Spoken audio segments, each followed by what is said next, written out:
Contrary to the rumors that you've heard, I was not born in a manger. I was actually born on Krypton and sent here to save the planet Earth. We cannot continue to rely only on our military in order to achieve the national security objectives that we've set. Everybody somewhere between the ages of 18 and 25 will serve 3 months of basic training. We've got to have a civilian national security force that's just as powerful, just as strong. Yes, we can. Obama's healthcare plan will include coverage of all essential medical services. Yes, we can. Obama is a cruel hoax. He works for Wall Street. He's an agent of finance capital. Where did you come up with the number $700 billion? Here's the Treasury spokeswoman's quote. It's not based on any particular data point. We just really wanted to come up with a really big number. To Democrats and Republicans who've opposed this plan, I say, step up to the plate. A few members were even told that there would be martial law in America if we voted no. Secretary Henry Paulson is no George Washington. I don't think anyone questions, Mr. Kashkari, that you're working hard. Our question is who you're working for. Obama pledged that he would resume the Security and Prosperity Partnership talks between Mexico and Canada that President Bush initiated. The old boss is starting to look a lot like the new boss. Robert Gates is going to remain on the job as defense secretary for at least a year. Plenty of sources knew about this meeting, told us and others that it was at Hillary Clinton's house, but clearly it wasn't. We've got to give them a stake in creating the kind of world order that I think all of us would like to see. We see you causing a depression so you can blow out the economy and consolidate it and bankrupt it. We know that you are enemies of free humanity, and we are here standing against your tyranny.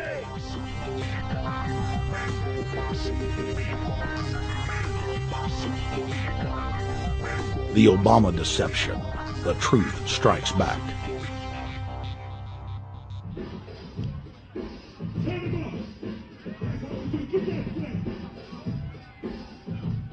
Barack is like the manager of Burger King.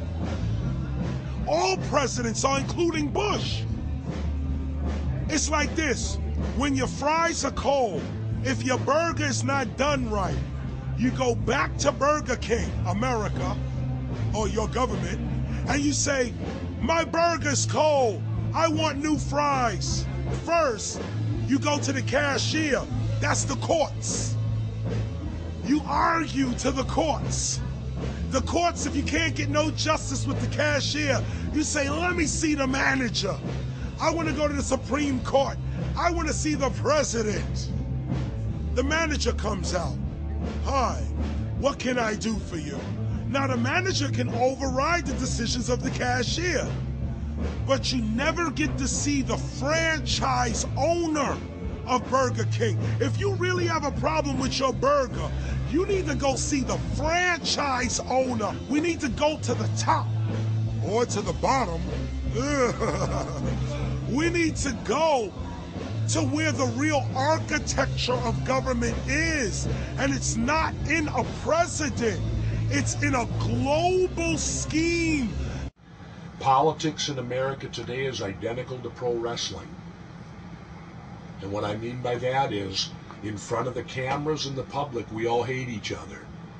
I'm going to kick my opponent's butt. I'm going to whale him from here to high water and beat the crap out of him. Yet behind the scenes, we all are friends going out to dinner. Went to dinner together. And it's all a work. All intermarried. Show business. It's showbiz. And that's what you have today in politics. The Democrats and Republicans aren't really opposed to each other. Left and right mean nothing. The only thing that counts is, are you working for Wall Street or you're trying to defend the people against the financiers? It's pretty obvious that there's some gigantic financial institutions that have been pulling the strings of politicians in this country for a long time. And just the fact that we have it set up where they can donate millions of dollars to these guys' funds, these guys' campaigns. I mean, how do we not expect it all to go bad? America in 2009 was desperate for change. The past 8 years had been a disaster. Those weapons of mass destruction got to be somewhere. Maybe under here.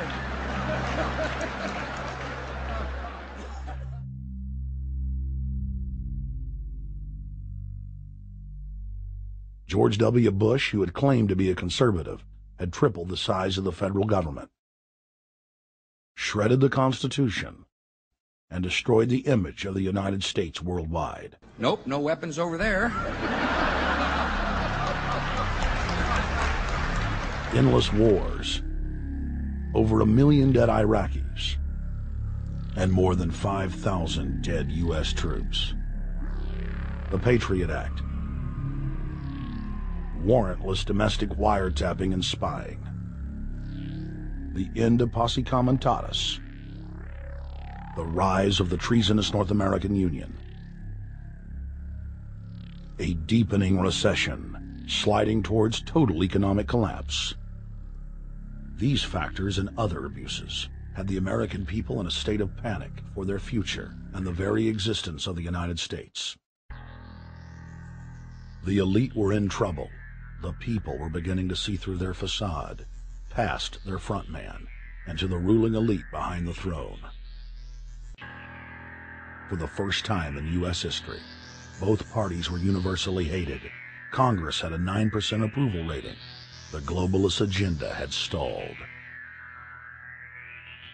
And then, onto the scene came a man who promised change. Change we could all believe in. Barack H. Obama promised to end the war and bring our troops home fast. He pledged to uphold the Constitution and to stop the federal government from spying on the American people. Candidate Obama told American workers that he was going to get them out of NAFTA and GATT, and he's already breaking those promises.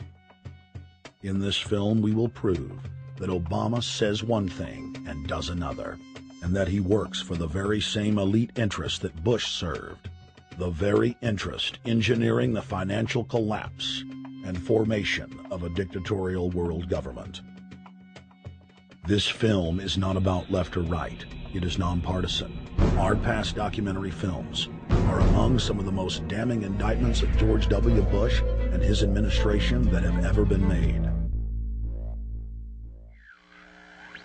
If humanity has any hope of effecting real change for the better, it will not come from the Madison Avenue false reality makers who have cast Barack Obama as the savior of the world. To alter our course from tyranny to liberty, to defeat the corrupt elite, we must get past the puppets and confront the real power structure of the planet. Now we can see a new world coming into view. A world in which there is the very real prospect of a new world order. Webster Griffin Tarpley is an accomplished geopolitical analyst and historian. Among his scholarly works are the unauthorized biographies of George Herbert Walker Bush and Barack Hussein Obama. Since Bush the Elder made his speech at the United Nations back in September of 1990 talking about the New World Order, I think I've become confused about what's actually going on in the world. The New World Order is a more palatable name for the Anglo-American world empire. It's the planetary domination of London, New York, Washington over the rest of the world. It's hard to get people to join that or think they have a part in it if you call it the Anglo-American world empire. If you call it the New World Order, then people in India or someplace like that or the European Union might think, well, there's something in that for us too. But that's not what it is. It's the Anglo-American New World Order. It's really the old world order. It's the British Empire morphing into the American Empire. The U.S.-British world empire is what you're going to get. Combines of powerful men have always battled with each other over the levers of power. Gerald Celente is recognized as one of the world's foremost trends forecasters and is the founder of the Trends Research Institute.